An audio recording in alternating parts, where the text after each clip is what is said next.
Hello, ladies and gentlemen. My name is Michalis, and I'm one of the market analysts here at HF Markets. And I'd like to welcome everybody to another webinar. This is the first webinar of this week. Definitely won't be the last. We've got amazing topics for this week's webinar. We've also got a live analysis this week as well, which you can actually watch and get access to on YouTube. You can see it on Facebook. You can see it on Twitter and other social media platforms as well, generally speaking. Today, though, we're going to be focusing on a specific type of methodology known as scalping. Now, we've done many webinars which are based on scalping. Some webinars that we looking at scalping, we're mainly looking at the methodology and generally getting an understanding of why to use scalping, how scalping is. Today, though, we're going to concentrate on actually looking at scalping through strategies on the MT5. We will even go live on the MT5 at some point towards the end of the webinar, and we'll look at strategies live which are well known as scalping strategies. So of course we are going to do a little bit of an introduction to a certain extent. And of course, we will do an introduction in order for us to, for basically the beginners to get a good understanding of what scalping is. And when we've got a good understanding of what scalping is, then of course you can we will start to look at strategies on a step-by-step basis.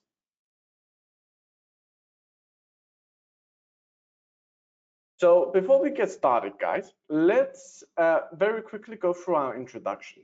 Now, the first thing I want to say as part of our introduction is, of course, these webinars, we look at strategies, we look at different methodologies, but at the same time, they are here for educational purposes only. So we're not here to give direct financial advice or investment advice, but what I do want people to do is don't think of this as a webinar where you just sit down and you write notes.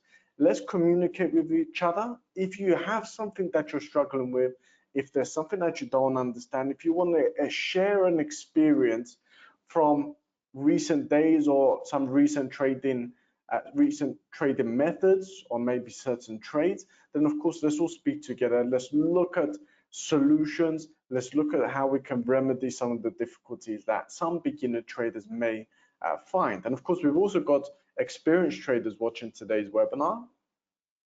And by all means, of course, we're more than happy for them to share their experience as well. So if people have questions or comments, generally speaking, there is a comment section on the GoToWebinar software. Feel free at any point to ask as many questions as you like. Now, a very quick introduction. Now, this isn't necessarily important to your success or to your trading, but I do get quite a lot of questions about myself and people wanting to know about my background. So a very quick introduction. I've been trading and in the financial service market for 10 years now. I do hold a license in the UK and also a CISEC license as well. Originally in the UK, I was a financial advisor for a company known as Platinum for approximately 4 to 5 years. Since then, I have been in our head offices here in Cyprus. So that's just a little bit about my background. I've got somebody here who's asked a question. It's a question I get asked quite a lot. How can I grow my trading account? So today we're looking at scalping. So we're looking at how to use scalping in order to grow your trading account. So first slide, why scalping? So let's get a good understanding of why individuals look at scalping. And to be honest with you, when we're looking at CFDs and when we're looking at derivatives, especially derivatives which are mainly designed for short-term trading, scalping is extremely popular, something which has been around for decades, a very long time, and it's something which is very well known within the financial trading market. So what is scalping? Why individuals choose to use scalping? what are the benefits and weaknesses of scalping, and then we'll start to look at how we're able to form a strategy in order to take advantages of those benefits, but at the same time to limit the disadvantages and the weaknesses, should we say, the loopholes of scalping. So scalping is known as a day strategy, but it's known as an ultra short-term strategy. So there's lots of short-term strategies. There's day trading, intraday trading, there's scalping, there's swing trading. There's a lot of different types of strategies within the financial trading markets that people follow. A lot of them fall into that day strategy category, but that doesn't all mean that they're scalpers or they're day traders or following a specific type of approach. Scalping is extremely unique. Sometimes we get certain approaches, certain strategies that, depending on the market conditions, you may fall into a day trader, you may fall into a swing trader.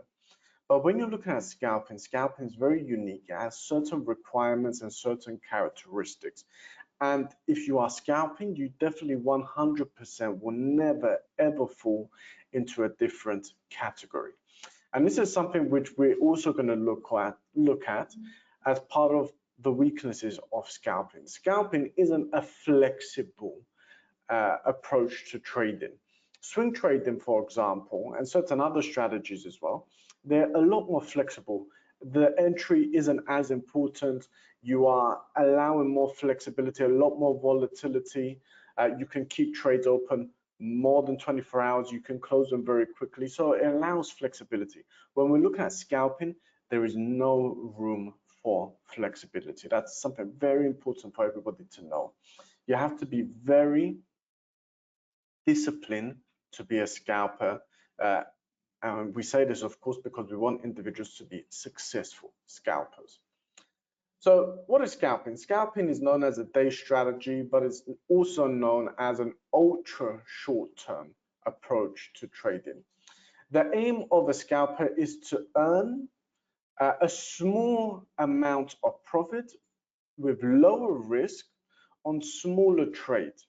So a lot of people, they may open one large trade and they want a large amount of profit.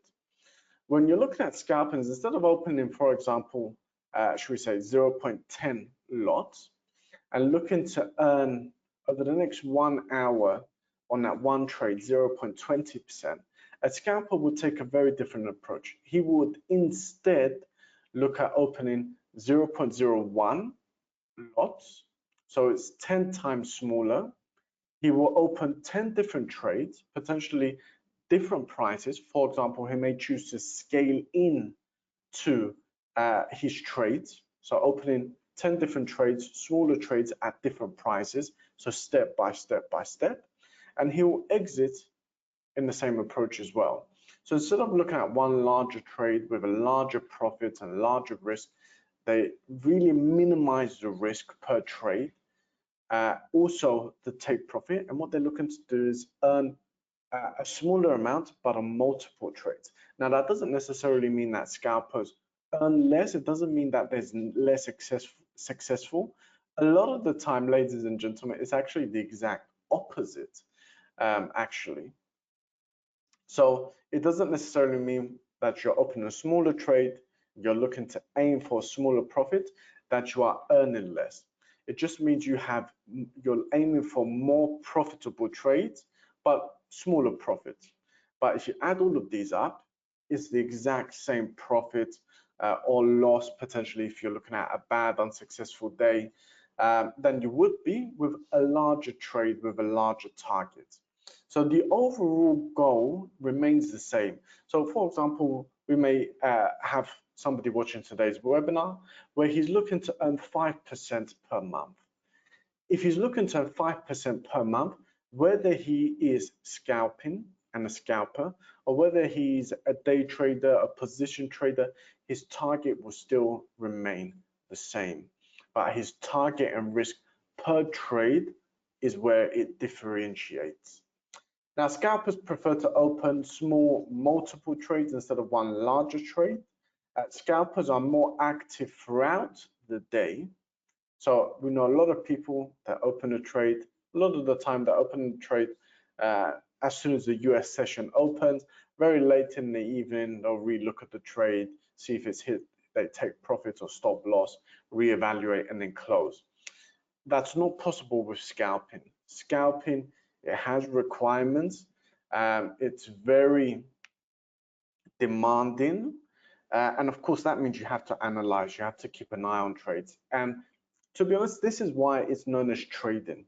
We're not building a portfolio, we're trading, which means continuously entering and exiting the market.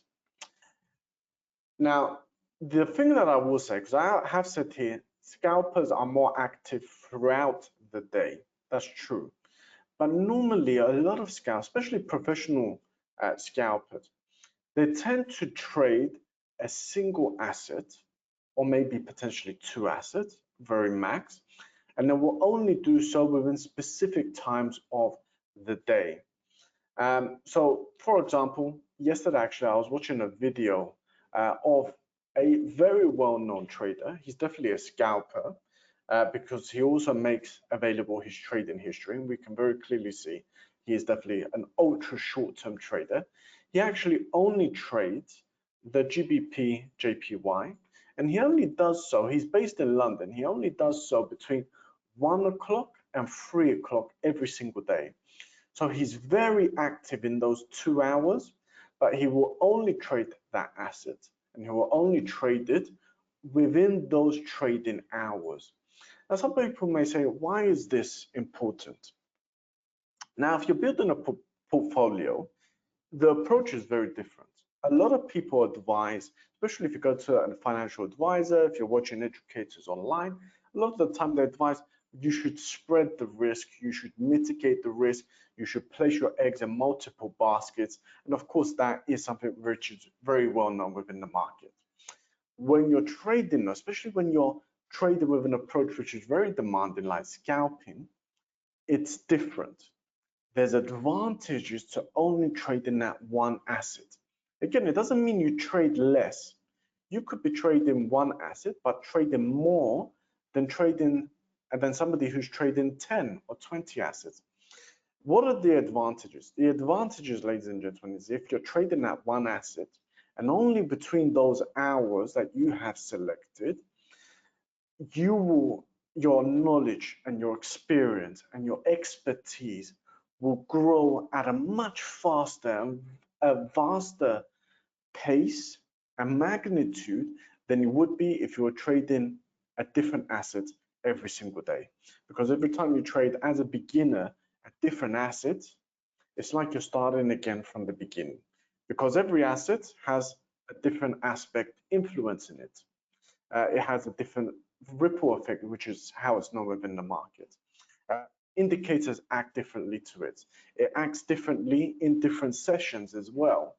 So there's a lot of advantage, especially with scalping as well, which you're opening and closing continuously different trades to trade one asset in one trading session.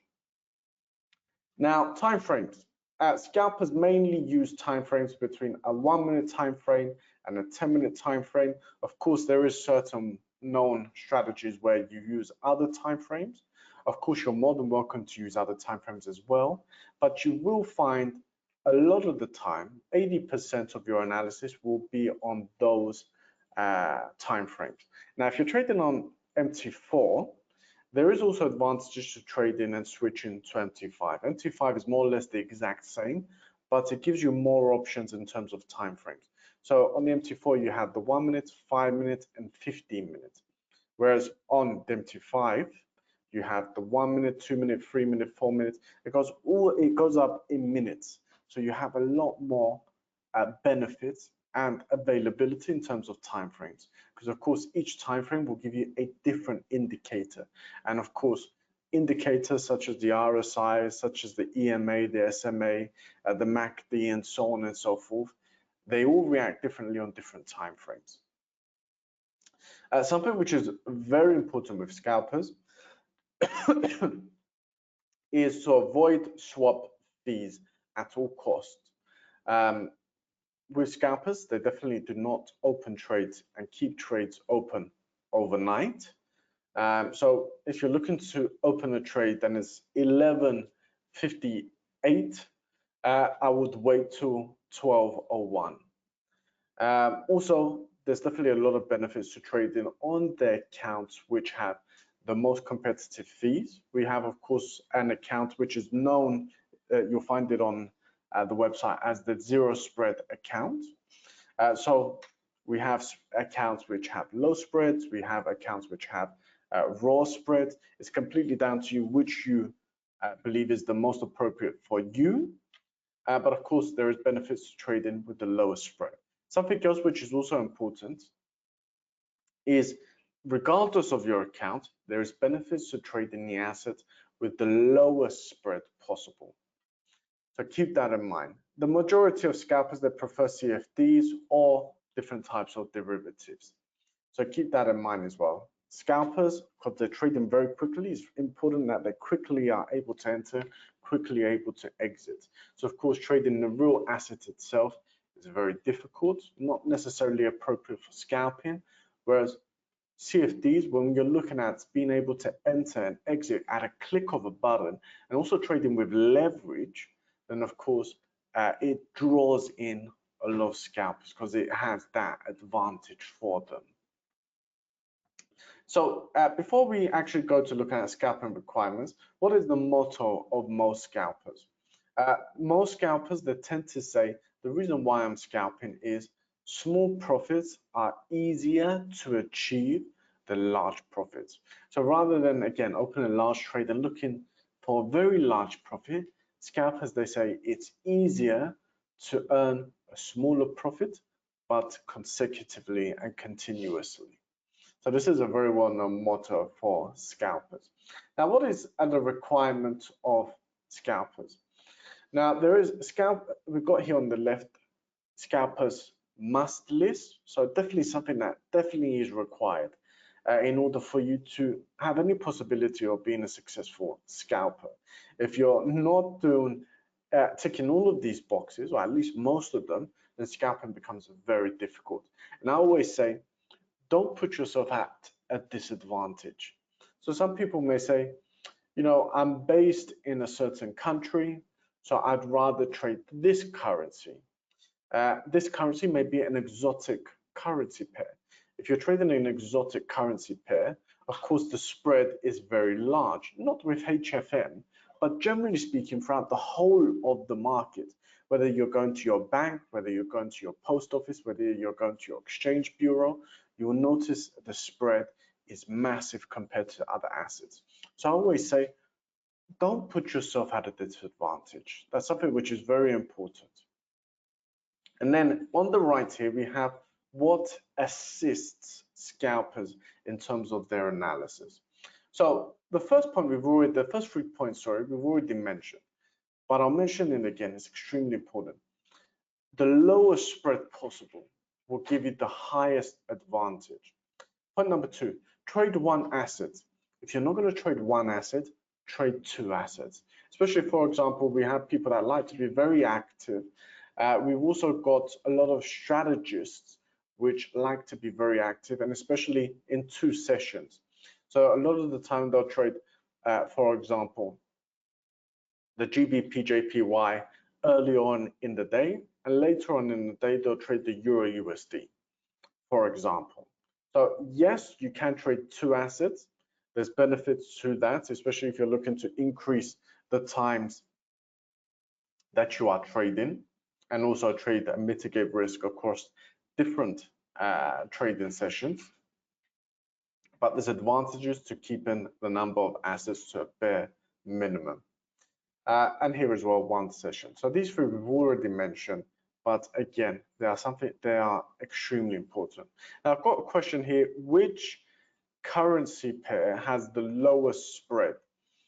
The currency pair, just so everybody's aware, of course, spreads, they change. It's not a fixed spread. The spreads, they change 99.9% of the time, even without looking at my MT5. The lowest spread will be the Euro USD.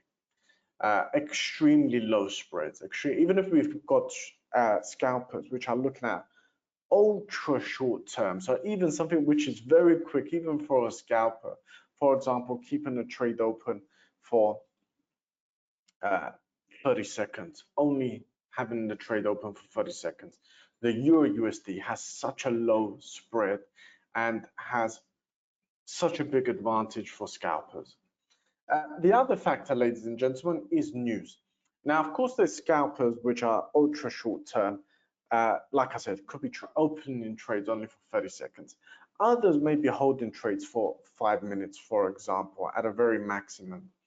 Still considered scalpers, still considered ultra short term. Okay, 5 minutes may be slightly borderline, but can potentially still be considered a scalper. Now, if you're looking at somebody only looking to open a trade and keep it open for 30 seconds, earn maybe 5 cents, maybe 10 cents, and then close it and then open their next trade and so on and so forth, do this for the next 2 hours. If there's going to be news about to be released, it's going to significantly put him off course. So you've got two options. You either avoid the news or you prepare for news. So it doesn't mean because scalping is significantly based on technical analysis that we should avoid news and that we should avoid looking at fundamental factors as well. There still is benefit, especially keeping an eye on news when we are scalping. The last point, no exceptions. No exceptions. There can be, we look at so many strategies. Potentially over the past month, we may have looked at 10 different strategies, 10 different approaches just over the last 30 days. Some strategies, and a lot of the time we say there is exceptions, and we can look at these exceptions if it meets these requirements. With scalping, there is no exceptions. We cannot alter the reward to risk ratio in a negative way. In scalping, we will never have a negative triple R. So the reward to risk ratio, we can never switch on to a more negative factor, like we can, for example, with swing trading. And generally speaking, we have to be very disciplined when we're looking at scalping. And we'll look at this on the next slide as well. So let's start looking at what can assist scalpers. Let's get my pen out. There we go. So if we're trading a currency, for example, we mentioned the Euro USD has the lowest spread. If we are trading a currency, there is advantages to also monitoring simultaneously the currency index. Now, some people may say, what's a currency index? A currency index, ladies and gentlemen, is when you're looking at, again, let's look at the Euro USD as an example. The Euro USD is based on the exchange rate of the euro and the US dollar. Now, the Euro USD maybe on the chart is increasing in value like so. So basically that's indicating that the euro is increasing in value against the US dollar. So potentially maybe we had an exchange rate of 1.09 and it increased to an exchange rate of 1.010, should we say. There we go. Now this means the euro is increasing in value against the US dollar. But that doesn't necessarily mean that the euro is increasing in value, generally speaking. The euro may be increasing in value against the US dollar because the US dollar is depreciating in value. So the US dollar is losing value, and the euro, because of that, as a consequence of that, is increasing in value. Whereas if you look at the euro against the British pound, if you look at the euro against the Japanese yen, if we look at the euro against multiple other assets, then of course, maybe the euro may be declining. So what's the difference between the exchange rate, a currency pair, and the index? The index will give you a stronger and fairer value of the currency because it's the value of the currency. It has one price, but that price is derived from multiple currencies. So for example, the US dollar index is the value of the US dollar against 6 currencies. The euro index is the value of the euro against 4 currencies, and so on and so forth. So what do I mean by that? How can currency indexes assist scalpers? Because they have an indication on their charts. Again, it could be the Euro USD. But before I take advantage of that signal, I look at the Euro index to see that it's increasing in value.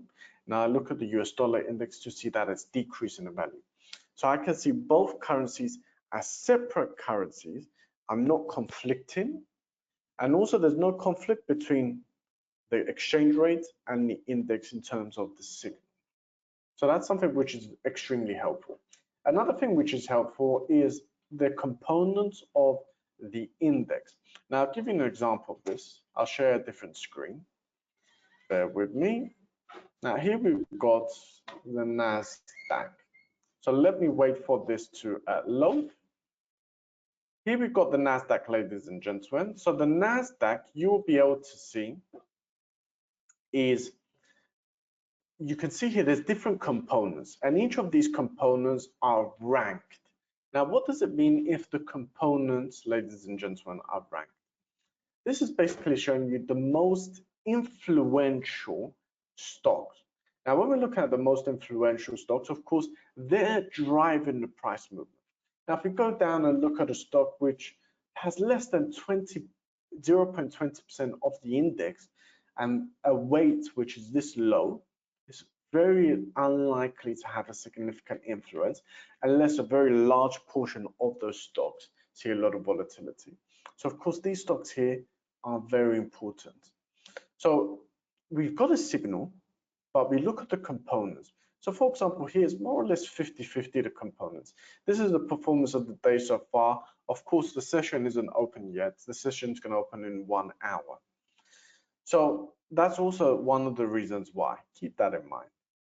So if, for example, 70% of all these stocks here, the top 20 stocks, for example, or maybe the top 25 stocks, if 70% is increasing in value and we've got a buy signal when we're scalping, then of course it's reassuring us of that signal. Whereas if we've got a buy signal, actually if we look at the components, it's 50-50. Like now, for example, if we look at the top 20 most influential stocks, how many are declining?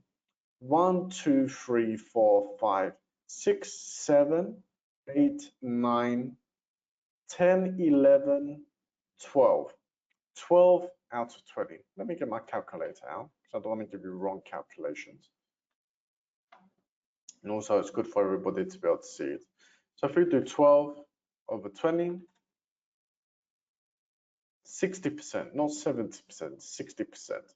So it's not quite enough really to back up an indication that the price of the NASDAQ is going to increase in value. So look at the components individually. Someone may say, how do I get access to that? It's very simple, guys. NASDAQ components, like this, or you can say NASDAQ composite, NASDAQ 100 companies by weight. It's completely down to you. And you can do that for the Dow Jones, you can do that for the S&P 500, you can do that for all indices, ladies and gentlemen. That, of course, is helpful in regards to, for example, the NASDAQ, S&P 500, so equity-based assets. This, of course, is something which is more related to currencies. Now, the last thing I'll say very quickly, because we've only got 20 minutes left, and I want to go straight to looking at strategies, which is on the next slide, actually. Something else which helps as well with if we trade in the NASDAQ. I'll mention NASDAQ because at the moment it's the most traded asset on our platform. And it's also the most successful index of the past 3 years. If you actually look at the past 16 years of the NASDAQ, it's only declined on 2 occasions, which is amazing. If people think, you know, I want to build a portfolio, what shall I be investing in? the record of the NASDAQ is something which is actually amazing. So if we go to, I'll show you this actually. If we go to the NASDAQ, I mean, even if we go to Wikipedia, for example, I can show you this. Bear with me. So if you look here, ladies and gentlemen, if I share this screen with you, this is the NASDAQ. Of course, it doesn't have 2024, but we know 2024 is a plus. So if we go, of course, 2024, that's 1. 2, 3, 4, 5, 6, 7, 8, 9, 10, 11, 12, 13, 14, 15 years. If we look at the past 15 years, it's only declined on 2 occasions. If we go to the past 20 years, so that 15, 16, 17, 18, 19, 20, it's only on 3 occasions that is declined. Of course, 2008, of course, we saw that decline because of the stock market crash and the recession. 2022, of course, because of COVID, and also the Ukraine-Russia conflict, very high inflation, very high interest rates. Now, what else can help you in regards to trading in the NASDAQ? You can look at the VIX. VIX is known as a sentiment indicator. So it tells you and gives you an indication whether there's strong sentiment or low sentiment. So of course, strong sentiment means the price is going to increase. Low sentiment, the price of the NASDAQ potentially can decrease. Then of course, you got the high-low index as well, which also can help. So these are 2 things people can make a note of, which also can help reassure them of the signals they're getting from scalping. Now, due to the nature of scalping, all scalpers have losing trades. It's not that type of asset approach where you're not going to have some trades in a minus. 100% you're going to have trades in a minus. You may have trades in a minus every single day. Probably you definitely will have a minus on some trades every single day. It's not an issue. It's 100% natural, and every scalper does. The only thing which is required is for you to incorporate that as part of your reward to risk ratio. So of course, every time you open a trade, you have your take profits and you have your stop loss. So you have these 2 levels. So regardless if it's a minus or if it's a profit, you're incorporating that into your reward to risk ratio. So if you've got a 60% success rate, you're opening 10 trades a week, you need to look at what reward to risk ratio is required for you to be profitable. Negative reward to risk ratios are less common, known to be inappropriate for scalpers. Now, let's start looking at our scalping strategy. Here we're looking at the Dow Jones. It's a 3-minute time frame that I'm looking at this. You can slightly alter it, not massively alter it, but slightly alter it, of course you can. You can look at a 1 minute, you can look at 2 minutes, you can look at 3 minutes, 4 minutes, 5 minute max, based on this approach. I'm putting 2 indicators alone. I've got my relative strength index here on an 8-period time frame. I've got some questions. I'll answer those questions in a moment. And then I've also got the Ichimoku cloud as well. So here you can see the Ichimoku cloud. It does normally come with moving averages, which are basically lines on your chart. We don't need those moving averages for this approach. We are only looking at using the Ichimoku cloud. It's known as the cloud because you can see it kind of looks very similar to a cloud.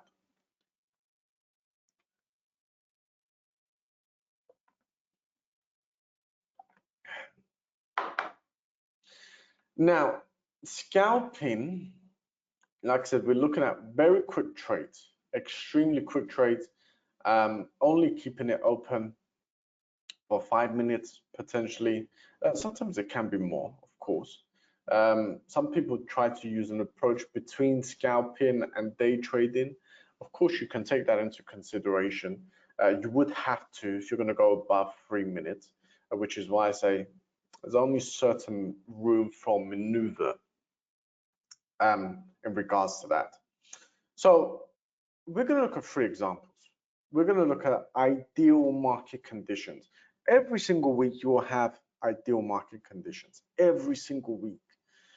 Also, every single week you'll have conditions which are 50-50, and every single week you'll have a certain day or an hour where the conditions are terrible. You have to be able to identify these. You have to be able to identify and say to yourself, okay, I'm going to lower the number of trades. I'm going to lower my take profit. I'm going to lower the size of the trades as well. So if we're trading below the Ichimoku trading cloud, we are only looking to speculate downward price movement. Somebody says, what indicators are best for scalping? Because scalping is ultra short term, momentum-based indicators.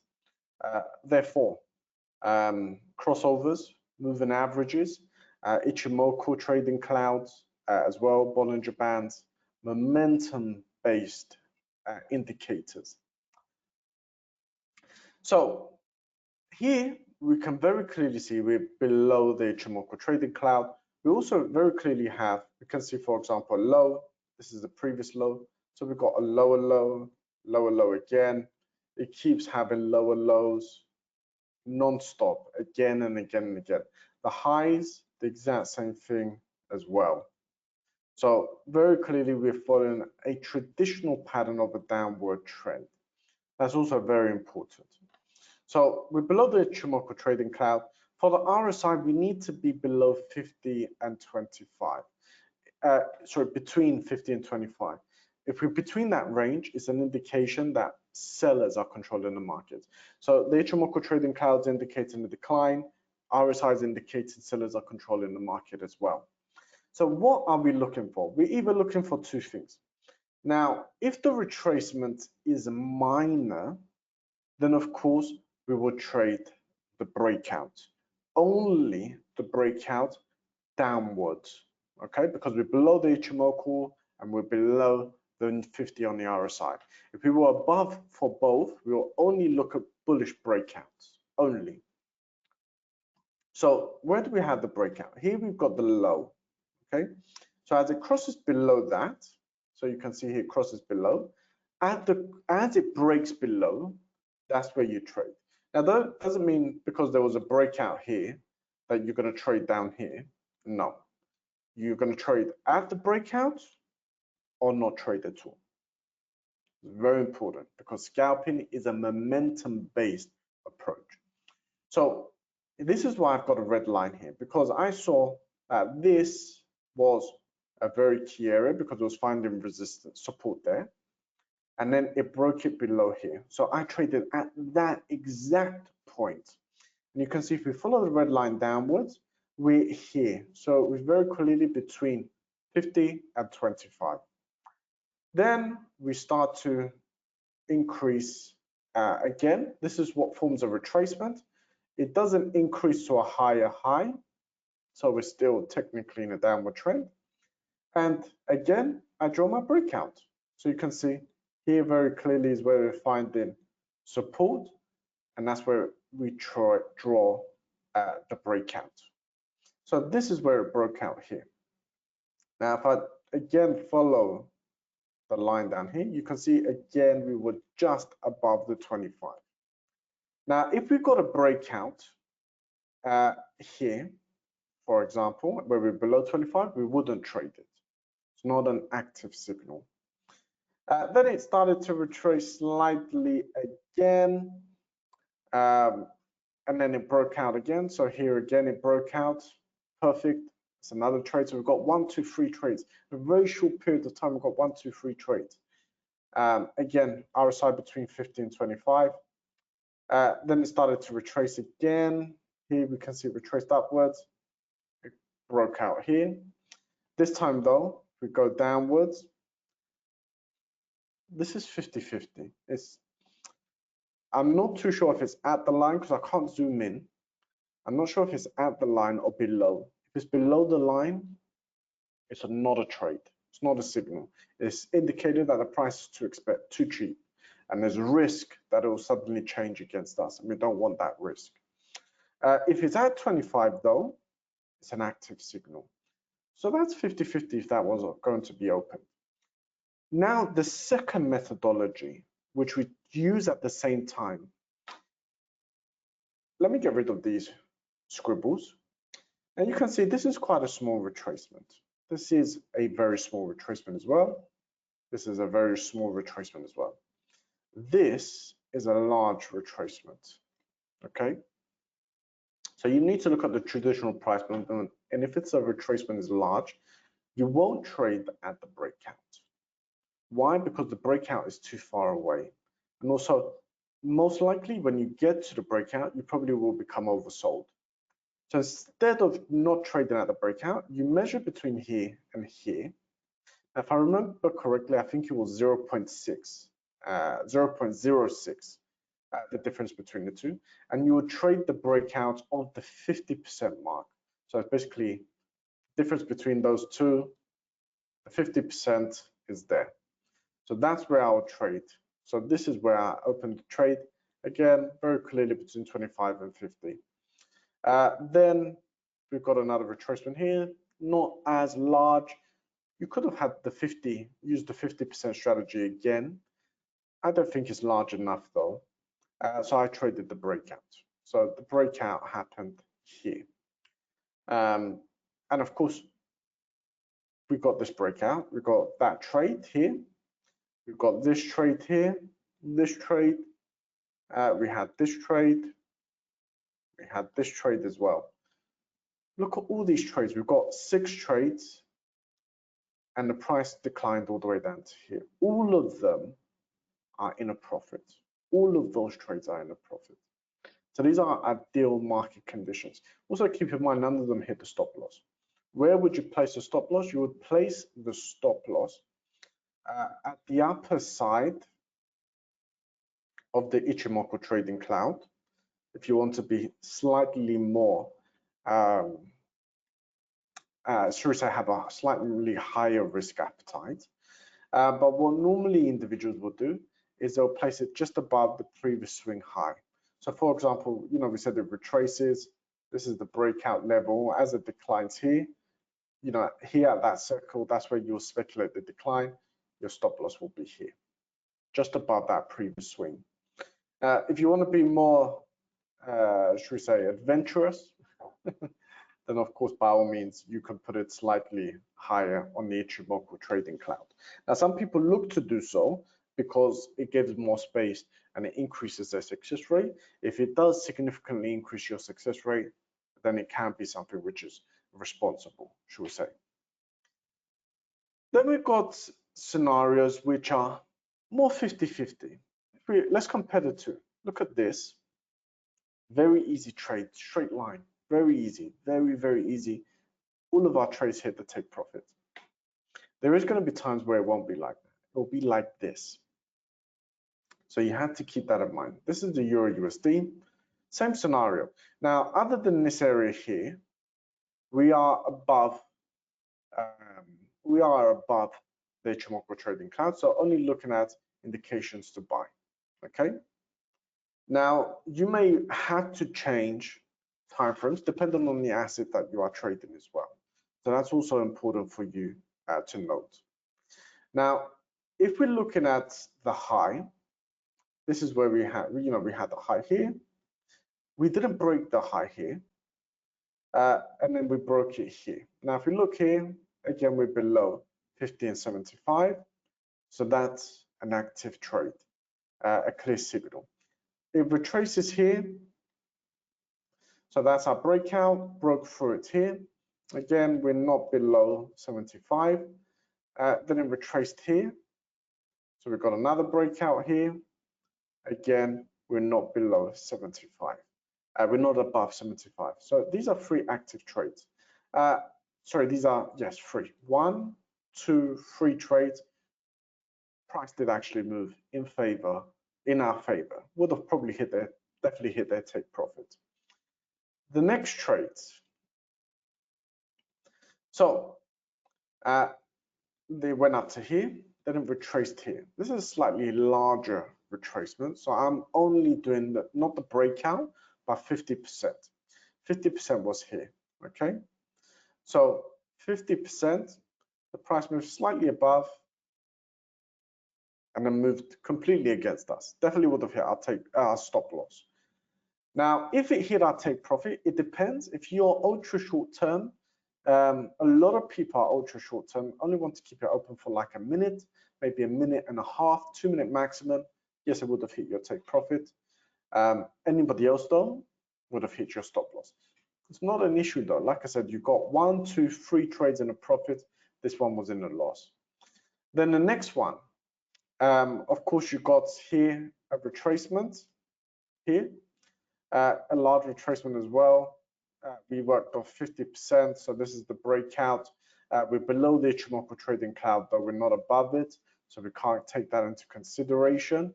But as it breaks above the Ichimoku here, you can take into consideration an upward trend. It did indeed move upward. So we've got here less favorable terms. 4 trades out of 4 trades, out of 5 trades, 4 in the profit. And by the way, I've got somebody here who asked a question. I'm not ignoring it. I will answer it in just a moment. Please, where can I watch the previous webinar where you were looking at trends? I'll show you. If you go to YouTube, go to HFM.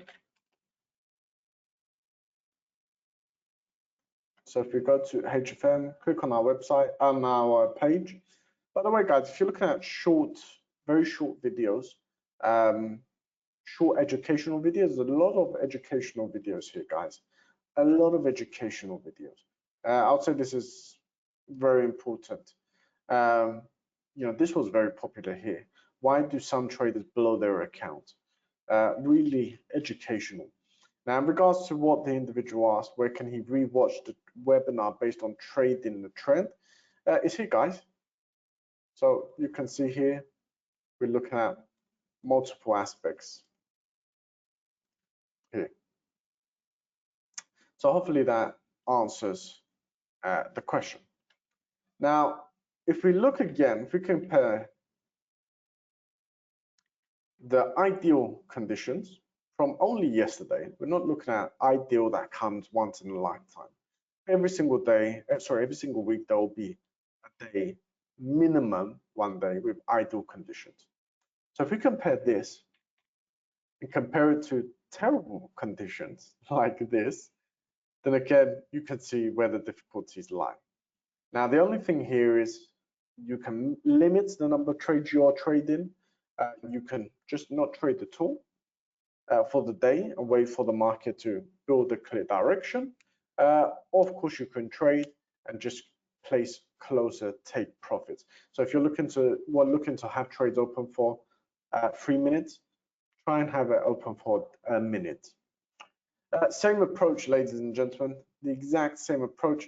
Here we had a crossover downwards below the Ichimoku trading cloud. Some people may think that's a signal to sell. It's not, because if you look here, actually, we're above the 50 on the hour side. So that's not a signal. Nobody should be opening that.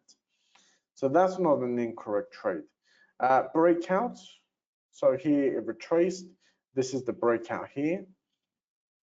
Did move slightly in our favor, moved in our favor for about 10 minutes. So that could have been a good trade. Next breakout, the retracement basically was here, then started to increase upwards because that's quite a large amount. We did 50%, so 50% here. Again, if you're looking to keep it open for a few minutes, it would have been profitable. Otherwise, moved against you again. So that's something for you to look at. That's again depends on how short term you are.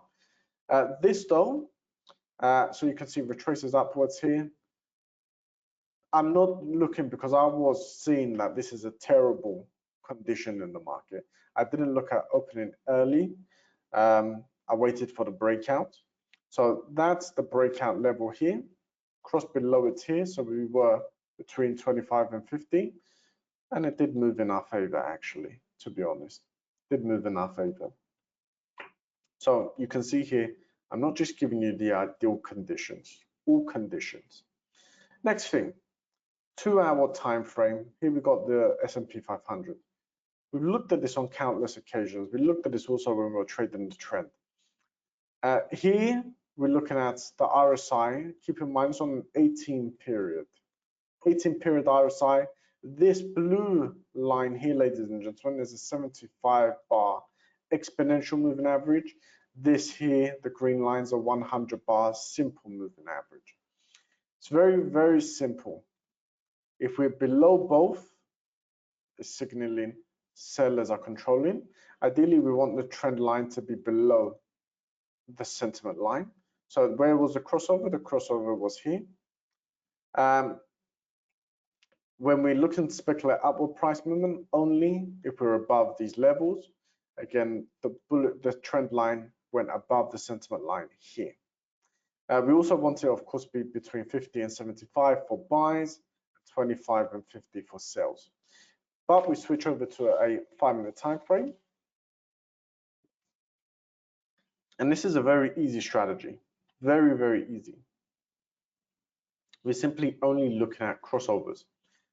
Here we've got the 75 bar again, whereas here we've got an 8 bar. Here we've got an 18 bar. 8 bar exponential moving average, 18 bar simple moving average. So where do we get a signal? If we're above, then signal should be to buy. On the 2-hour should also be to buy as well. Here you can see an upward crossover. Here you can see an upward crossover. Here you can see an upward crossover. At these points is where you would trade. All profits. This wasn't a profit. This wasn't a profit. This wasn't a profit. We're nowhere near stop losses on any occasion. Let's look at a different scenario.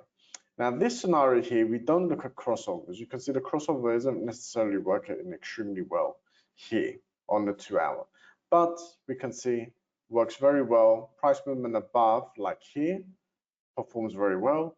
Price movement below, like here, performs very well as well. So we look at that and the RSI as well. So when it's above, RSI should be between 50 and 75. Otherwise, it's a no-go zone. Switch over to smaller time frame. This time it's a 3-minute. Exact same scenario. We had bearish crossover here, bearish crossover here, bearish crossover here as well. Keep in mind, I'm ignoring these upward crossovers. Why? Because we're below these lines on the 2-hour and we're below it on the 3-minute as well. And again, this is where I trade the 1 trade, second trade, third trade. Second and third trade was more or less at the same area. Price is all the way down here. Clearly in a profit, very clearly. So that brings us to the end of today's webinar. We've been speaking now for 55 minutes. So I've gone longer than what I wanted to keep you here, because I don't want to bore everyone or give you so much information that is difficult for you to get access to. What is the setting for the Ichimoku Trading Cloud? I will show you. Let's go indicators, trend, Ichimoku. You can see I'm putting the lines here, the Kangen line, the Kun line, the Chiku line. I'm putting them as none. So I don't need them for the strategy. Parameters, 9, 26, 52. Add them onto your chart like so. This is the Dow Jones. Let's go on to a 2-minute time frame. I clicked 1 minute actually. Let's go to 2 minutes. 1 minute's fine though as well. So for example, we have breakout here. This is quite a large retracement here. So I'm not looking at the breakout. I will work out the 50%. So plus 12, so I want to add 6. So if it declines below there, that's where I will open the trade. So that was at here. So I wouldn't trade the breakout here, I would trade here. So that would have put me in a profit. That's a brilliant entry point, especially compared to if you were trading the breakout. So keep in mind, large retracements, 50%. Hopefully that answers your question as well. I can't see any other questions. Okay, so let's call it a day. Will this video be available on YouTube? Yes. And by the looks of it, I've got no other questions. Great. So guys, hopefully you found it educational and informative. We looked at a strategy we've never looked at before using these Ichimoku trading clouds. Keep in mind, small retracements, breakouts. Large retracements, 50% is where the breakout we will look at. No exceptions, strict exits for both profits and losses. I can't see any other questions, guys. So let's end it for today. Trade safe, trade responsibly. Hopefully you found it educational, guys. In the meantime, if you have any questions, feel free to get into contact with me. Otherwise, enjoy the rest of your day. Goodbye. Have a good evening, everyone.